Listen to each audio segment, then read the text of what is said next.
Live.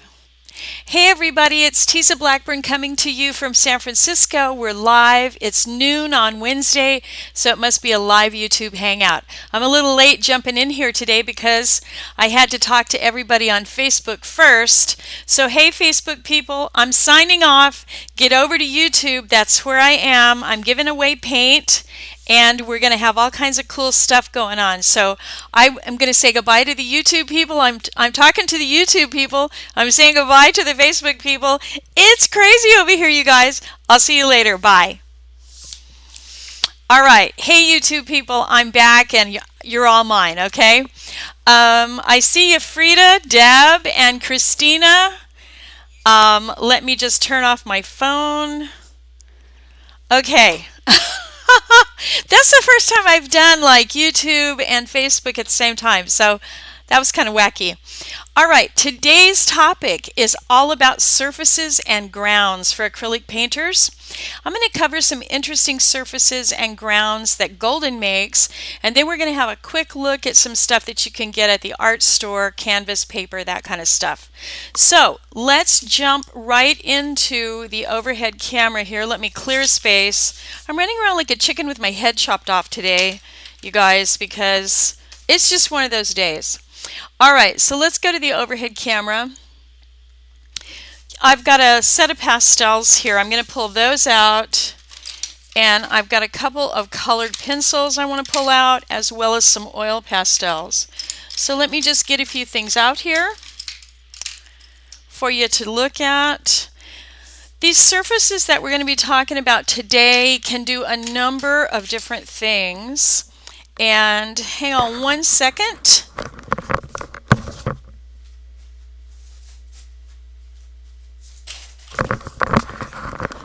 Okay, so I've got a couple of things I want to show you. First I have to mute my phone. There. All right. The first one I want to show you is coarse molding paste from Golden. This is a wonderful kind of sandy textured paste. I really like this one if I'm going to work with pastel or colored pencil or anything like that. It's got a kind of toothy texture, and it's not as coarse as fiber paste, and you're going to see it here in a minute. I'm going to put some out for you. The next thing that I'm going to show you is one of my big loves is micaceous iron oxide. This stuff, I'm telling you, this stuff is so amazing. I want to just roll up in it. It's so gorgeous. I'm going to show you some of that, and that is really wonderful for colored pencil, pastel, oil pastel, and I also sometimes like to use it as a ground to paint on. And I'm going to talk to you about surfaces and grounds and what the difference is, okay? All right, the next one, I don't have my jar because the jar is too big. It's a giant gallon thing, so imagine I'm holding that. It's actually fiber paste, and it comes in a jar just like this, and we're going to look at, not fiber paste, sorry guys, acrylic ground for pastels. So we're going to look at some of that as well. First thing let me put out is the coarse molding paste. Now I prepped these at the studio last night, and as you can see right here on the edge where I had this clamped, see how that dried? I had this clamped down with a bulldog clamp. These guys right here, just had it clamped like that. Look at the cool texture it made. Sorry guys, my phone is driving me crazy. Hang on a sec, let me mute it. Thought I had the phone muted. Just a quick second. It keeps my Facebook video keeps playing. All right, here we go. Oh, it's your birthday, Frida? Awesome! Awesome! Happy birthday! I just happened to see that in the chat box. Okay, so let's take a look at the coarse molding paste. This stuff's super cool, and I wish you guys could touch it. Can you touch that? We don't have touch video yet, but we're getting close, right? But this has got wonderful kind of gritty texture. It's a little, it's not completely white. So that's one of the things I like about it. It's not stark white. And what I'm going to do right now is just show you a little bit of colored pencil on this. So see how wonderfully it takes colored pencil? Look at that. Just gorgeous. You know, you're not going to lose any of the pigment in the pencil. It's going to stay put on this surface because it's got such a toothy surface. And the nice thing about this is you can put this down on canvas and then cover cover it in canvas, cover your canvas with it, and then work in colored pencil on canvas, which is a super cool thing to be able to do. Colored pencil or graphite. Let's put a little pastel down on this. So we've got, see, look at that yummy pastel. You can't do that on canvas. There's no way a canvas will take that pastel. So I wanted to introduce you to that. And you can also do a little bit of blending, but the one thing I'm going to tell you about this coarse molding paste is that it really grabs the pigment. So see, I'm kind of rubbing that with my finger, and it's not smudging a lot. It's smudging a little bit. So this is a great surface when you want to do things like mass up pastel and blend the pastel. So what I mean by that is if I take this yellow and I just mass it up, then I come back with another color. See how I can work right into that? And I can blend it right on the surface. It's really cool for that, and you get a lot of mileage out of your pastels. It's just an amazing surface to be able to do that. And like I said, you can put the coarse molding paste down on canvas and turn your canvas into something that will take pastel easily. So that's a pretty cool thing. All right, and of course any dry media will work on it. You can use graphite, you can use pastel, you can use watercolor pencils, you can use, these are Craypaw oil pastels. Let me show you these guys. The oil pastels, and of course oil pastel does not do the same thing that soft pastels do. The blending process is going to be a little different. You can see that I'm blending that green there with a white. Lots of cool stuff you can do with coarse molding paste, okay?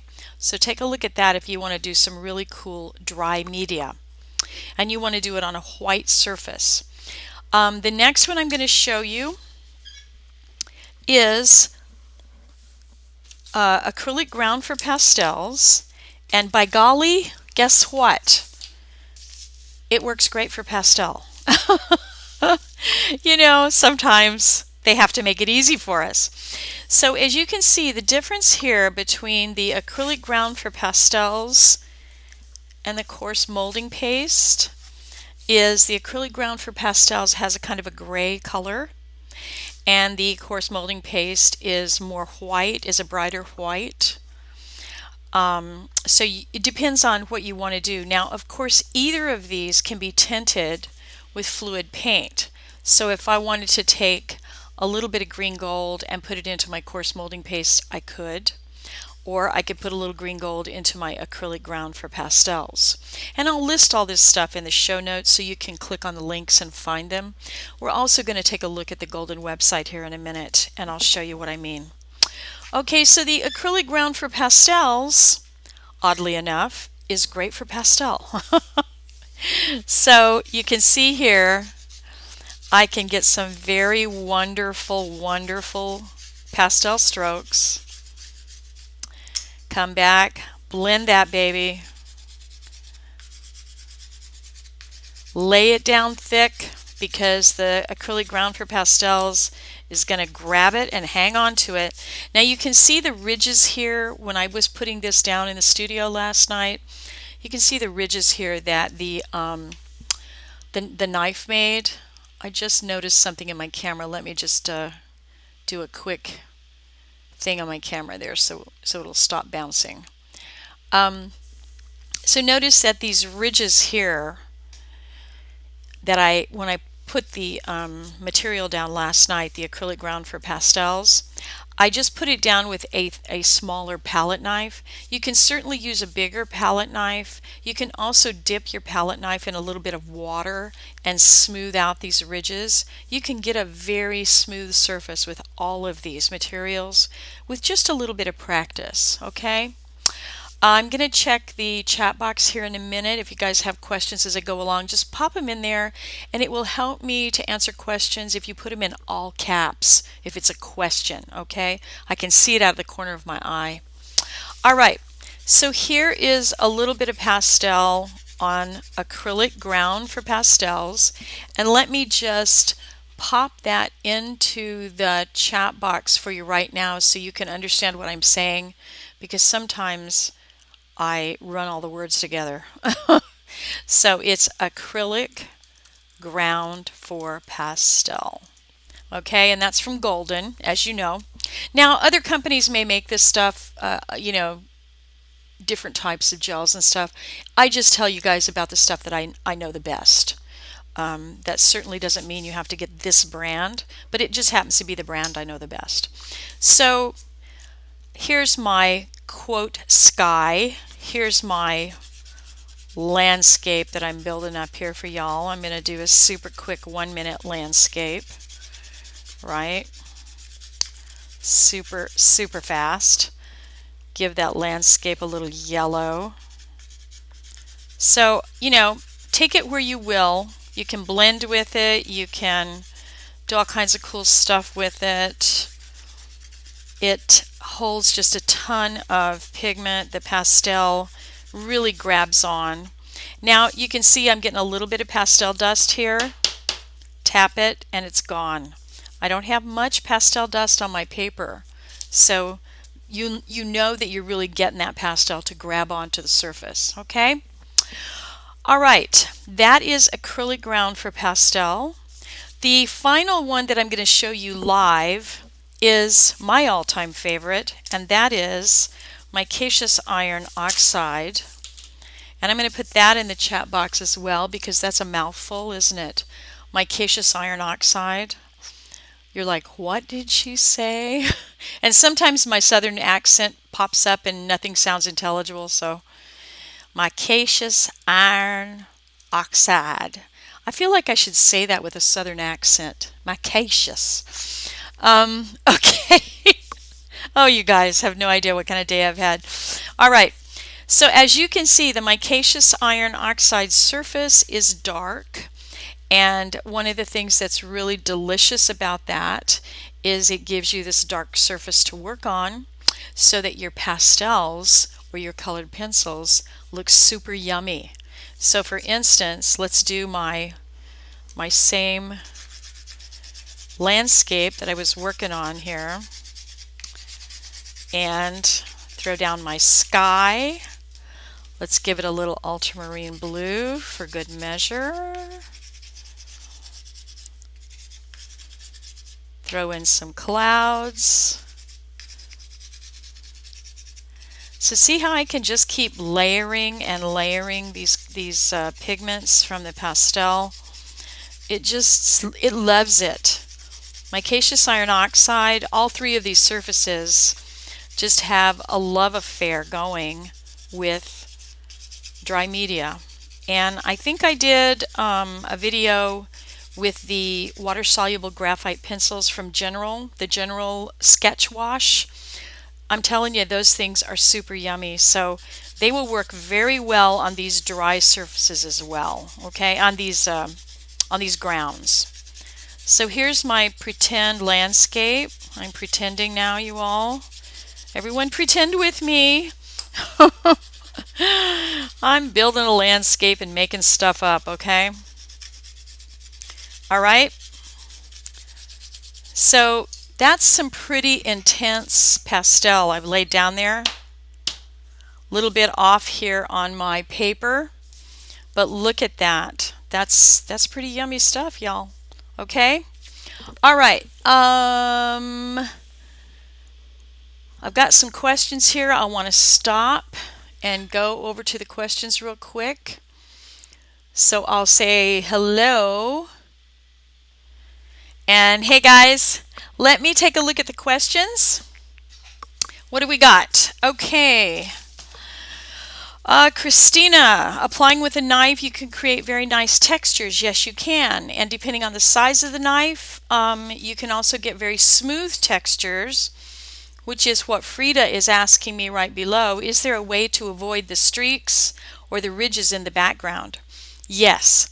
So basically what you want to do is you want to get a knife or a tool that is pretty close to the size that you're working.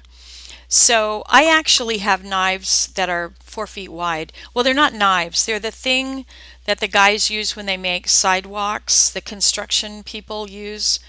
I think it's called a scrim. I'm not positive about that, but you can find them at the hardware store or at Home Depot. They're big, long blades like this.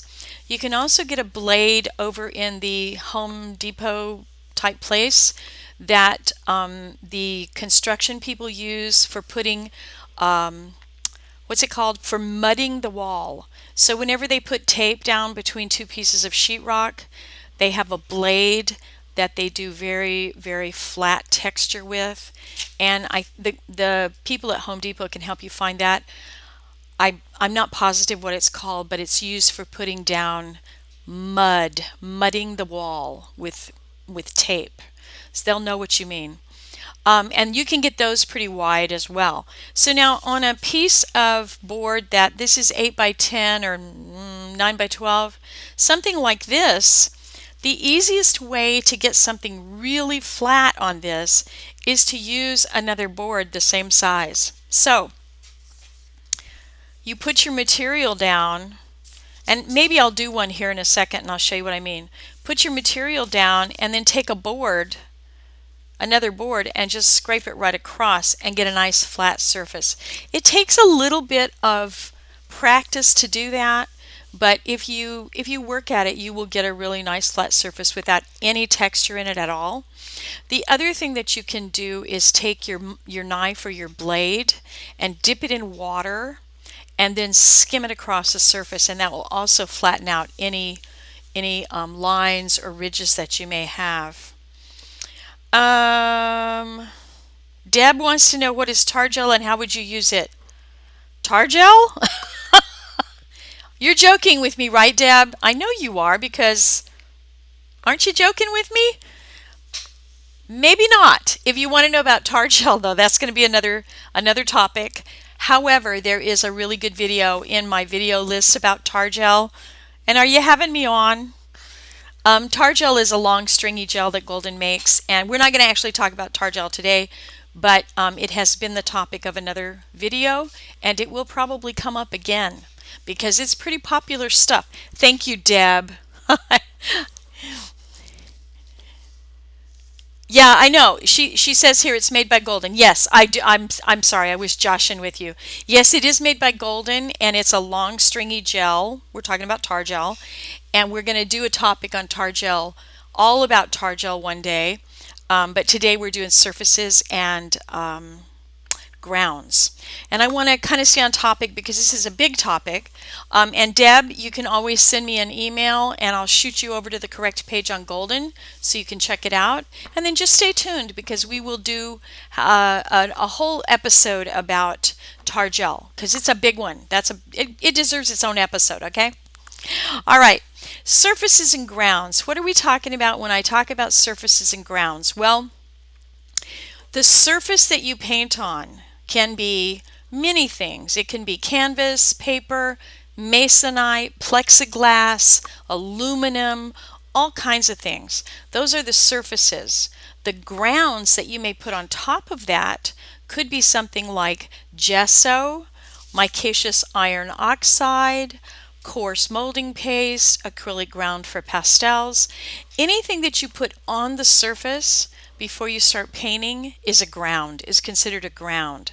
The most common ground is gesso, of course. And almost every canvas that you buy has an acrylic polymer gesso on it. Speaking of canvas, let's go and take a look at some canvas. I've got the Blick window open here. I'll just put that up for you guys. Now, you know you can buy any brand of canvas you want. I don't care what you guys buy. But what you should do is try to get the best quality that you can afford, because that'll stand up to a lot of work. And these are just the average Blick canvas. You can get them in different grades. They come in different qualities. And so get whatever you prefer. I happen to like, when I work, I like the heavyweight canvas, and I usually get something that's a 10 or a 12 ounce canvas. And all of these canvases that you're looking at on the screen right now, for the most part, I don't think we've got any canvases here that are oil-based primed. Most all of these canvases will have what is called a polymer gesso on the surface. And that means that it's really an acrylic-based gesso that's primed the canvas. Now, gesso is an old term and has been used for many years, but it's usually used now to talk about an acrylic-based polymer gesso. And so very few people that I know are making the old-fashioned gesso where you put it in a double boiler with rabbit skin glue and stuff like that. If you want to buy something that is an oil-based primer for oil painting, then you'll specifically want to look for that when you go into the store or when you order online. But for the most part, pretty much everybody's getting canvases that have been acrylic gesso primed. And if you want to know more about that, just Google it. I'll put it right into the notes here. You're going to see me come in under another name, under Violet, acrylic gesso. I'm going to just pop this into the chat box right here on my iPad so you can get that if you need to Google it, okay? The next thing we're going to look at is paper. And the paper that I've got up on the screen right now is BFK Reeves printmaking paper. This is my preferred paper when I'm painting, when I'm doing acrylics on paper. And if you go to my website, if you go to blackburnfineart.com or you go to Acrylic Diva, you'll see pieces that are done on paper. And this is a very sturdy paper. It also takes a lot of work. It's not appropriate for drawing because it will pill and you won't get fine tight lines, but it is really good for printmaking and painting. Okay, so that's the paper you want to look at for printmaking and painting.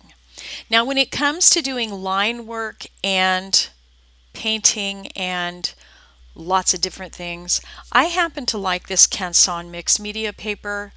It works really well. It's tough and durable. It doesn't have the cloth-like texture that BFK does, but it's a very sturdy paper and works really well. And I believe, if I'm not mistaken, I believe it's acid-free. Your paper, whatever paper you use, should always be acid-free so that it won't turn yellow and get brittle with age. Okay? All right, let me come back to the overhead camera for just a quick minute because I want to jump over to the Golden website real quick, and I need to just get that up for you guys. I want to show you the place on the Golden website where you can go and take a look at the grounds and really get tons of information. So let me get over here to the right page, and then I'm going to show you my screen. There we go. All right, so you're seeing the Golden website here, and you should be able to see the URL up at the top. just whenever you go to the Golden website, go to goldenpaints.com, you can just go into the little search bar. Do you see that little search bar? I'll just click it so you can see it. See the search bar there? And you can put in grounds or you can put in anything else, but you just put in grounds for painting and drawing, and up comes a whole wealth of information. So get yourself a cup of coffee and a cookie, and you can get in here and you can watch videos, you can read all about it. There's some wonderful videos here. One of them is about the micaceous iron oxide that I love so much. The other one is the golden fiber paste. We'll talk about fiber paste at another time because I like to show it with tar gel. And Deb Thomas here in our chat box asked us about some tar gel earlier. And so I'll be talking about tar gel and fiber paste combined. I have a lovely, lovely technique I want to show you guys. All right, so take a look at that page on the Golden website when you get a chance. It's a lot of information. I'm going to pop right into the acrylic ground for pastels page for you all, and so you can take a look here. The product application guide is there, all kinds of additional information, everything you need to know. So if you're not getting over to the Golden website, you definitely should be, okay? And you know what I always say, right? What do I always say? Keep painting. All right? I'll see you next week. Bye-bye.